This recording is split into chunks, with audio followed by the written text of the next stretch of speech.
Hey everybody, it's Coach Hammock coming to you from beautiful Georgetown, Texas, here in room 122 at Benold, with your flipped classroom lesson of the evening. Tonight, solving inequality equations.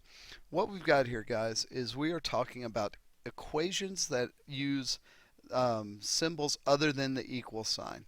All right, we're talking about less than, or greater than, or less than or equal to, greater than or equal to. Basically, any of these four symbols are going to be used instead of the equal sign for these equations. Luckily, though, almost everything is the same for solving equations with one little difference, and we're going to get to that here in a minute. So let's go ahead and start with a couple of examples here. All right, I've got two examples on the screen right here. 5x is less than 15 is what we're going to start with right here. Now, if we think about it, if this would have just been an equal sign, how would we solve it? Well, we would divide by 5 and divide by 5. Okay? These would both cross out and become 1's, and we'd be left with x equals 3 as our answer. Well, luckily for us, it's the same exact way with a less than sign. So instead of x equaling 3, our answer to this is x is going to be less than 3. Any number less than 3 would work. Now, if we're talking about graphing this, though, we're going to have to look at how we graph that. All right. So we've got our number line right here, and I'm just going to go real quick. Try to get this set for you. I'm going to put 0 on here, and I'm going to put a 3 right here. Well, x is less than 3. And if it's less than and there's no equal sign under it, our graphing is going to be an open circle on the number and then an arrow going the other direction. I'm going to get fancy on you here and put an actual arrow pointing in that direction. And that was horrible.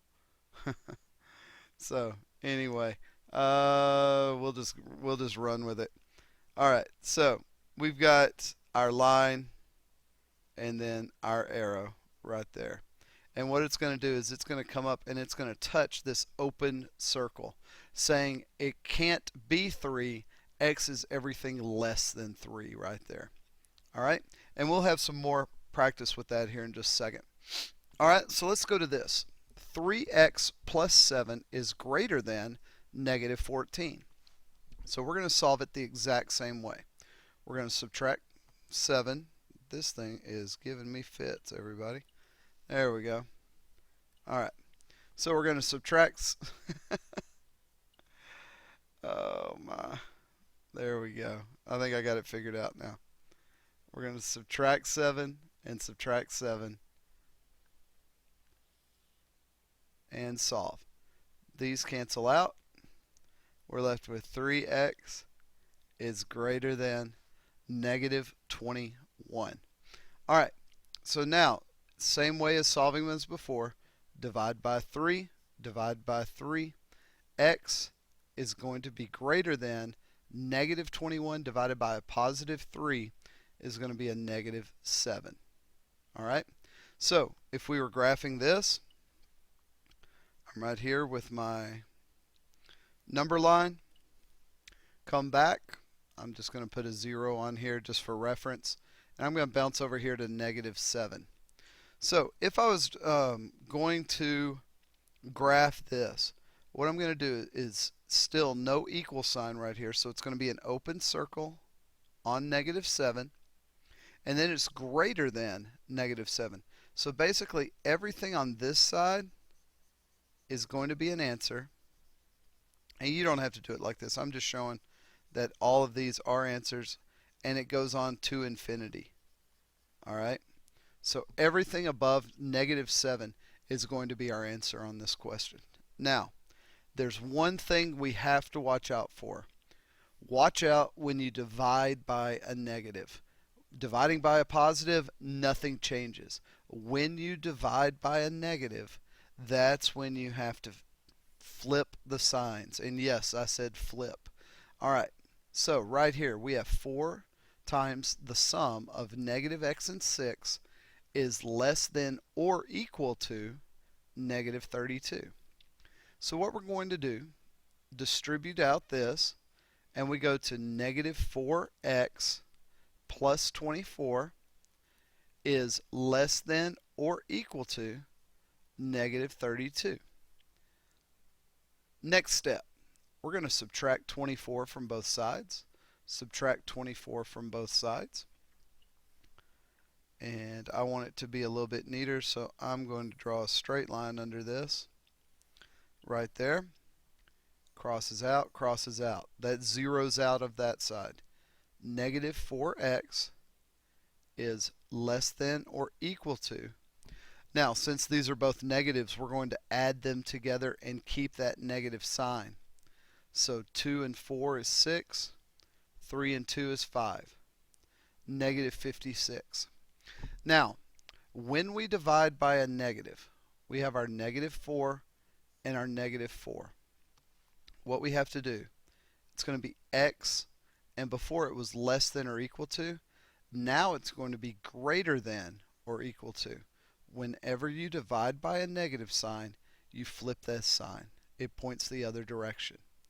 Let's see, that's going to be a 1 with 1 left over, so it's going to be 14. That is a negative divided by a negative, which makes a positive right here. Now, as far as checking this, the easiest way to do this is to find an answer or a question a number that is easy to work with and can be checked real easy. Okay, so I always say choose 0 because usually 0 works real well here. However, in this case, what I want to do is I want to pick a 6. And why 6? Well, this says x is greater than or equal to 14. Well, 6 is less than 14, so this should not work. If I put a 6 in here, it shouldn't work. So let's try this. If I put a 6 right here, negative 6 plus 6, that's all 0. 4 times 0 is 0. Is 0 less than or equal to negative 32? No, it's not. It's not because of this negative right here. This is less than this number. So that would be that statement would not be true. Now let's try something bigger than 14. Or let's try 14. If we put a 14 in there, negative 14 plus 6 is negative 8. 4 times negative 8 is negative 32. Is negative 32 less than or equal to negative 32? And yes, it is. So that checks out. All right, guys, make sure you get your whisk done for this. I know this is a new concept. We're going to be going over this tomorrow. Just trying to get where we can understand how to work with this and really practicing and working with that dividing by a negative. All right.